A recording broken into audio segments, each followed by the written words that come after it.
Evet. Evet oldu ve böyle oldu. Şöyle inceleyin. Sonraki adımımız şişirmek.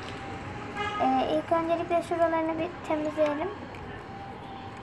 Çünkü bir şey bulaşmasın. Diyor. Tabii bende delik var mı? Bir ona bakalım. Evet, deliğimiz. Bir şey olmaz. Pişiremeyeceğim galiba ben bunu. Ben arkadaşıma yardım mı oluyor?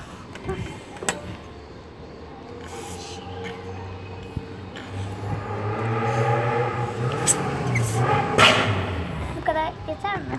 Acaba? Bağlayayım mı? Bağlayayım mı? Bu kadar yeter. Bakın bir. Böyle bağlayalım. Bağladık ve böyle oldu. Sonucumuz böyle bir şey. Şimdi diğer arkadaşlarımızın slime'larına bakacağız ve göreceğiz. Merhaba arkadaşlar. Size bugün slime'dan stres topu yapacağız. Gereken malzemeler bir tane balon. Delik olmaması şart. Bir de istediğiniz renk slime. Şimdi ilk önce bir slime'ımızı açalım. Çok tatlı.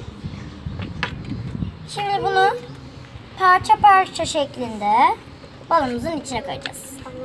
Niye ben geldim ki? Ve sonraki hali. 3. Ve arkadaşlar bu da sonraki görünüşü. Çok tatlı böyle balon balon. Şimdi bunu hemencik şöyle bir bağlayalım. Ne oldu? Hiçbir şey. Slime dışına taştı. Fosforlu yeşilinde galiba sarı gözükmüyor. Ben hep gözükür zannediyorum. Balon için. Elim slime oldu. Ağlamak istiyorum. Ama değdi. Ama değdi, çok güzel oluyor.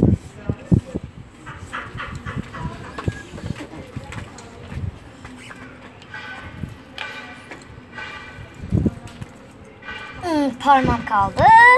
Ve finish. Hemen şöyle elimi de bir temizleyelim. Gördüğünüz gibi yavaş. Bu patlamazdır inşallah ya, değil mi? Bu patlamaz. Benim slime galiba çoktu. Ağzına kadar doldu. Gördüğünüz gibi ve son hali. Ve diğer arkadaşımın yaptığı slime. Bu benim, bu da diğer arkadaşım. İki sonucu da gördünüz. Şimdi öbürki arkadaşımızın slime yapışına geçeceğiz. Başla. Evet ve son olarak 3.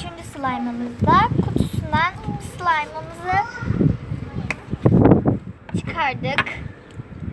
Şöyle bir hali var. Böyle vıcık vıcık.